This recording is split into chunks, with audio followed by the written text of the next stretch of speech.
Alright everybody, this is going to be the first round of our Broadcaster Challenge. I'm against Delta Angelfire, something like that, in the first round. He's packing a 10,000 point exactly team and also hosting. Hosting is important with a team, certain team compositions like the one that I'm using because, as you will see, certain units behave differently when you're the host and the client. This is kind of a bizarre bug, but it's something worth knowing. In particular, flying units will not move to the square that you select when you're the client. You actually have to click one square above the spot that you want to move while flying, or it will not go.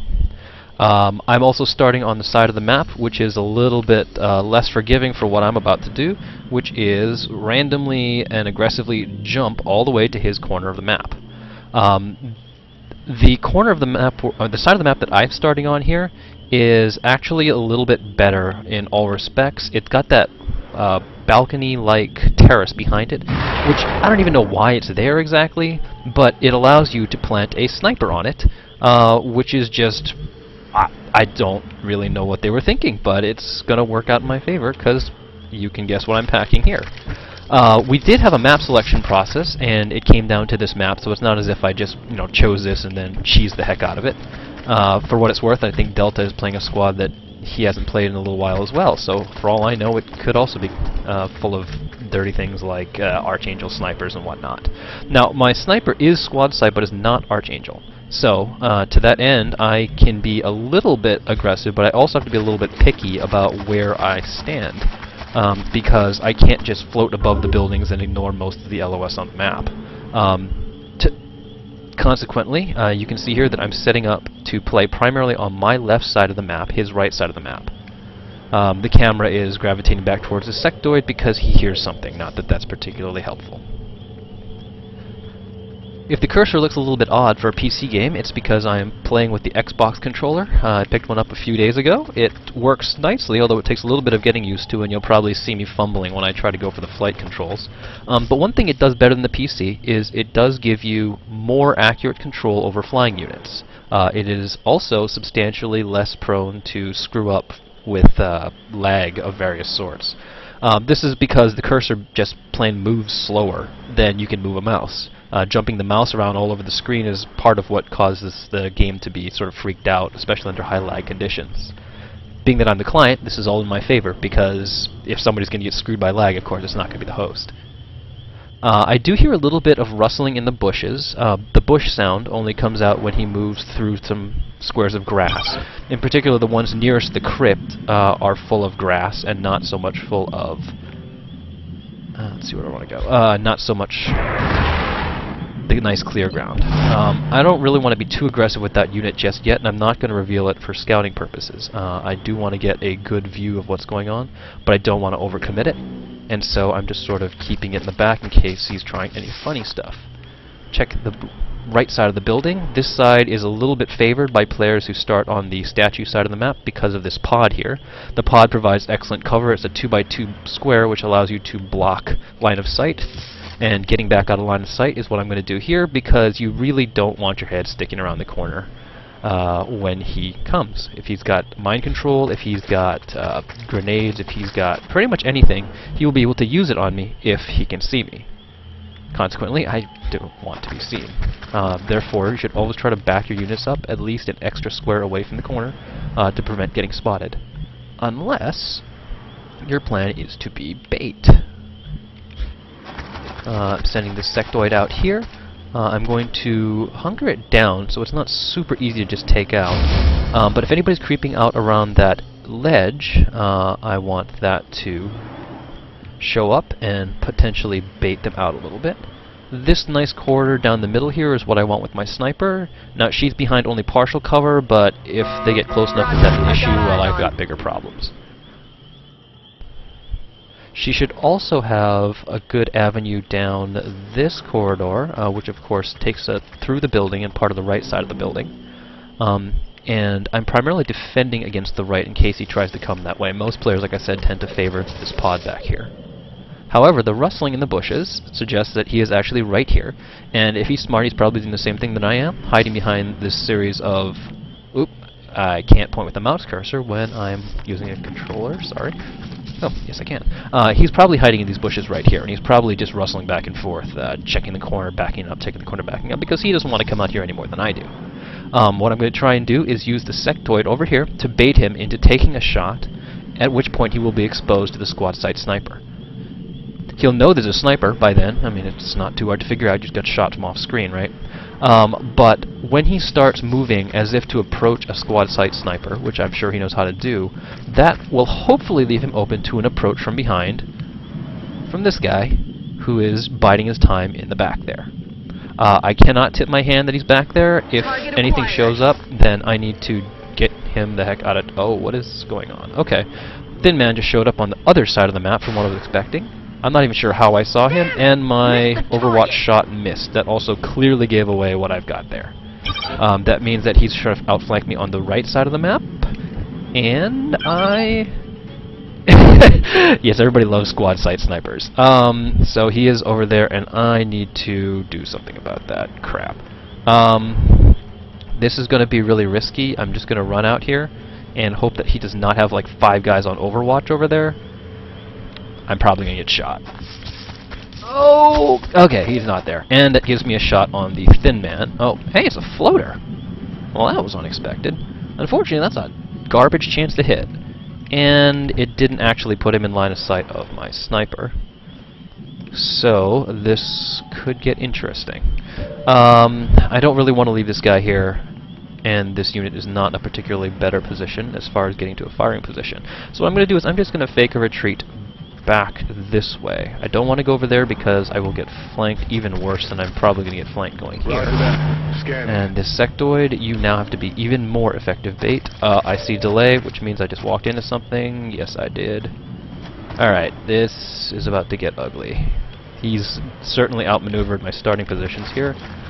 I'm probably going to have to use this guy a lot earlier than I wanted to. Okay, well, flight mode, and I'm just going to take him over here. If he has a good shot on something flanking, I'm going to take it. Otherwise, I'm going to drop him back down and just get him somewhere safer. Alright, I saw the unit. It definitely knows I'm here. I don't want to be dealing with that, so I'm going to drop out of flight, which I apparently can't do here. Oh, and then I'm just going to suck and die. Alright. Can I come over here? Go down. Oh my god. This is going to go terribly. Shoot. Shoot the thing. Oh my god, that's lagging like crazy. I don't care, shoot the thing. This is god awful. And he missed. Okay. Let's see how many guys I lose this turn.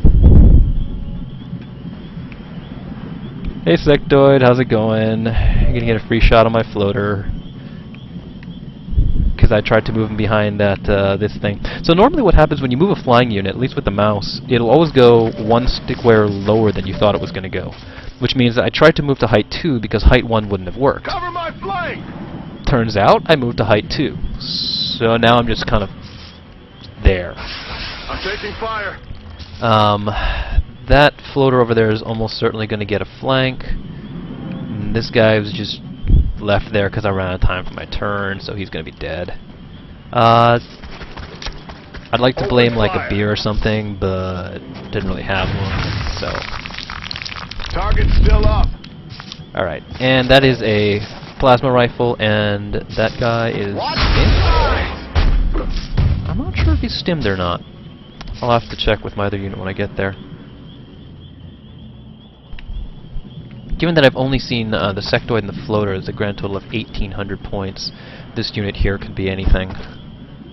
Judging by the number of HP, I'm going to guess that these are stimmed plasma gunners, which is not particularly common. But I might actually have a chance even though I just lost 2 of my main combat units. And the reason I say that is because if he is indeed stimmed, and I see the upward arrow, if that goes away, then I might be able to take them both down with the squad snipe plus floater combo. I do need to get them the heck away from my sniper, which in turn means I need to run the sniper away. I need to open up a little bit of space, burn the extra turn. I'm assuming this is his first turn of stim, so that means my previous turn was his stim 1. this upcoming turn of mine is going to be Stim 2. I should not be able to take a shot at him, and I don't intend to. And then I can take it from there. So in the meantime, I just have to play keep away. This team was actually designed to be able to deal with Stims, who basically blow all their points in the beginning. And I say that because I really just want to get the heck away, and I should be able to do that. Let's see. He knows where I fired the shot from, and he might be able to approach relatively close. So what I'm going to do is come over here. Oh god, he can see me, and no, he can't. This icon up here means that these are squad sight and not this unit's sight, which is good because I don't want him to know I'm back here. I'm tempted to reload. I'm really tempted to reload. In fact, I'm going to do it. I'm going to need more than those 2 shots, and I need to be able to take them when I need them. Moving to any of these positions is basically suicide, because that stim gunner can reach basically all of them. I do not want to lead him toward my sniper. So I'm going to go for this full cover over here, and hope that he follows me. Now I see a big cloud of spit there, which means that he probably took a shot with some kind of a thin man that's most likely on the roof. It didn't hit me, so I'm guessing he must have input wrong or else got, you know, caught by some lovely bug or other. I could take the heavy floater out here, but those twin stim gunners can get out here pretty fast. I think they blew running gun last turn, so I can be a little bit aggressive with this and take that sectoid. I want to get his attention, like I said, away from my sniper, and I'm going to try and do it by doing this.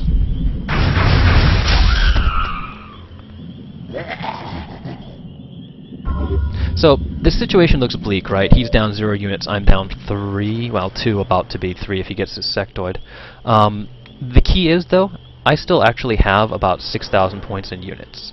And there are 2 units that synergize very well. Everybody else on this team was essentially expendable, and got expended. But as long as these 2 guys can keep their stuff together, the sniper doesn't get overrun, and the floater doesn't get taken out by a lucky shot.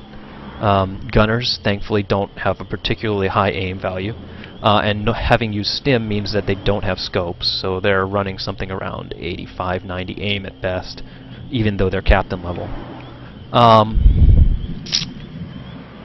It'll be interesting. This game is not over, but it's also not quite where I'd like it to be. Right, so I have a full cover back here. This, if stim wears off correctly, and it is quite buggy, so it's possible it won't. Oh god, okay, that might be the shot that saves him, or the missed shot that saves him. If stim wears off correctly, as I think it should, then this will be a clean headshot for the sniper.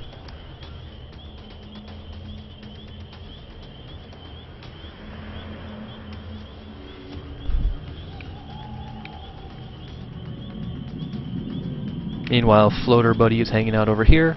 If he's rushing that other gunner in here, and note that they do have skeleton suits, so if this doesn't take him out, yeah, well, it was your own darn fault, sniper. Oh, hey, there's the other one. And he is going to have a flank next turn. That's going to be really bad. But this guy is in the best position I'm going to be able to get him, and so he needs to go. Oh god, did you miss? You missed, didn't you? Stim didn't go away. That was my fault. I should have checked. Ah ha ha ha ha ha. I love stim in this game. 2 turn duration, my toe.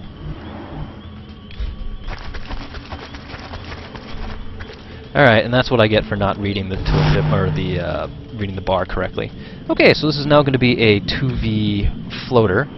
The floater is still going to get a couple of shots, I hope, on some... Yeah, I'm looking for that thin man. 70%. Hey, maybe he'll be better off than... Alright, well, heavy floater is doing his job, taking all the crap units. However, squad sight sniper is dead this turn. He's going to get grappled too and shot.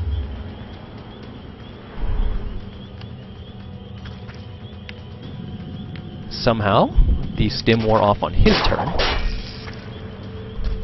Hello, how are you?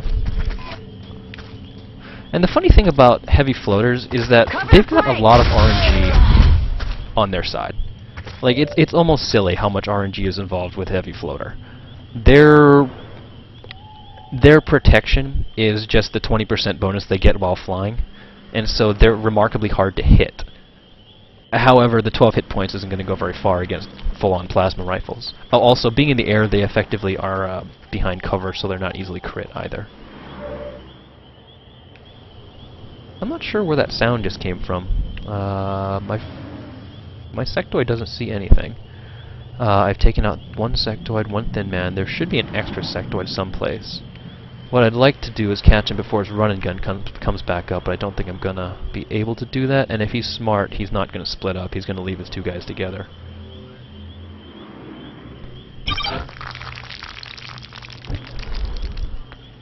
There's also a quite decent chance that... Alright.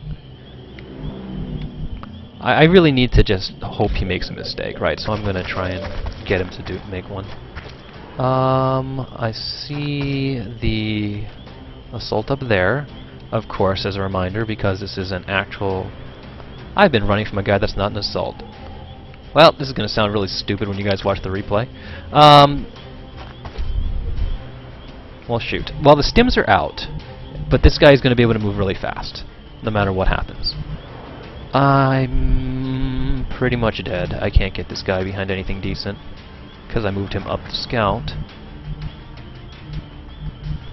What I can do is run him over here. If he doesn't get taken out by overwatch fire, then... Oh, hey. Look what I found. Alright, come on, little movement thing. That is the other floater, right? Okay, over here. I would like to save all my firepower for those guys, but I don't think I'm going to have a choice if I want to force the extra move out of him. I'm going to have to use the grenade now.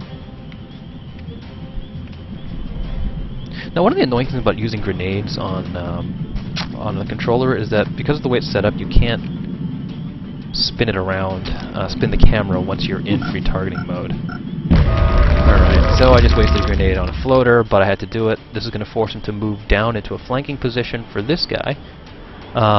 If he wants to flank, he might just take the elevated shot. It's not that much worse for a high aim unit like that. Also, this is not what I wanted to see because medics have a natural aim of 92. Oh, I'm sorry, 82. Because he's not using a light plasma rifle, he'll have 92 with a scope. But he doesn't have a scope. He used stim. So that was 82 plus 20 from the elevation advantage, minus 40 for the high cover, 60% shot, and it worked in his favor. What I really don't like about that is they've got high aim, and so they're just going to hit this guy. He's basically going to die. I might as well GG now.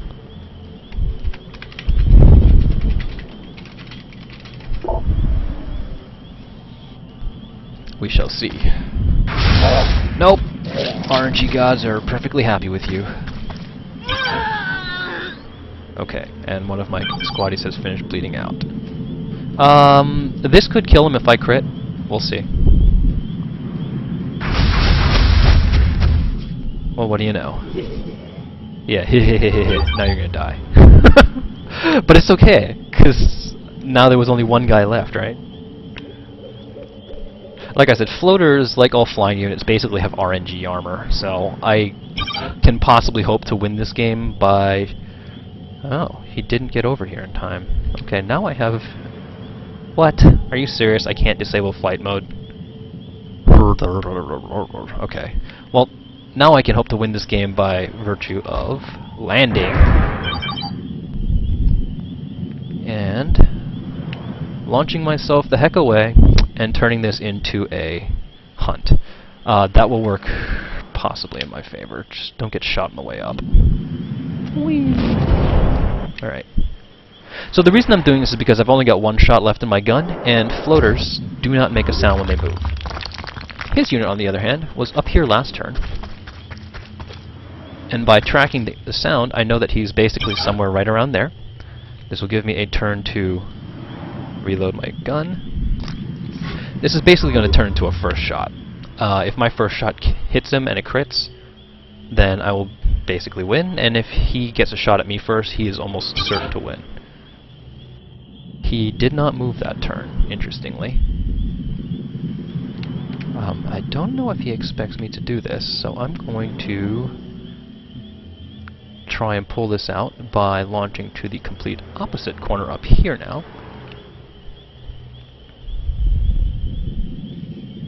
That corner down there, because of that little elevation, is generally safe from the ground. Moving up here, I hope just doesn't register as something that I would do. Okay, so where was he? He was here. Oh, I hear grass. I hear smoke. Okay. So he has no idea where I am, or he would not be popping that smoke grenade. This is a turn that I should not approach him under any circumstances, and so I am not. However, I am going to put myself in flight mode. And I'm going to put myself up in the air. Let's see. Let's take a look at the spacing here. So spacing is going to be very important. I'm going to try and catch him with an overwatch shot if I can, and then hope that he misses the retaliatory shot. Alternatively, I could just try and hide behind that 3-block cover over there and get into flanking position, which I think I might do. Now the thing about launching, I could try to launch over there, right? But of course if I did that, he'd see me. You see the floater going up and you see the floater coming down. I do not see where he put the smoke, but I know from the sound of it that he just ran over here and grappled to one of these 3 roofs, or possibly this one up here. It's unfortunately not that helpful. And in particular, okay, well, he's going the other way. He still thinks I'm on that side. That's actually good for me. I'm going to try moving this way anyway, just in case he doubles back. One-on-one fights are always a sort of sneak fest, so making no footstep sounds is sort of an advantage.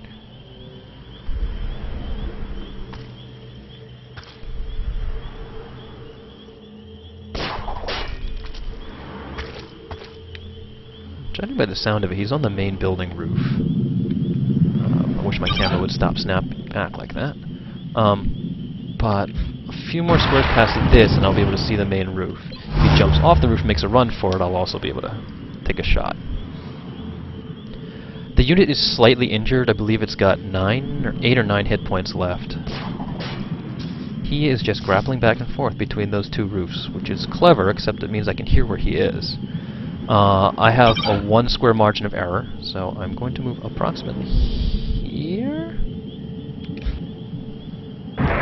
There we go. Okay, so that was just far enough to get the shot, not far enough to trigger Overwatch, and oh man.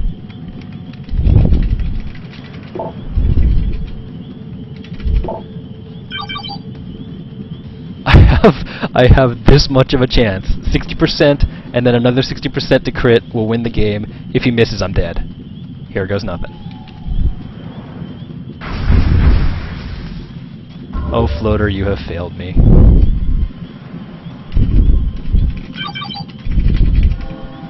And there he goes. Well, that's what happens when you are really dumb, I guess. Alas, poor floater. He had his chance.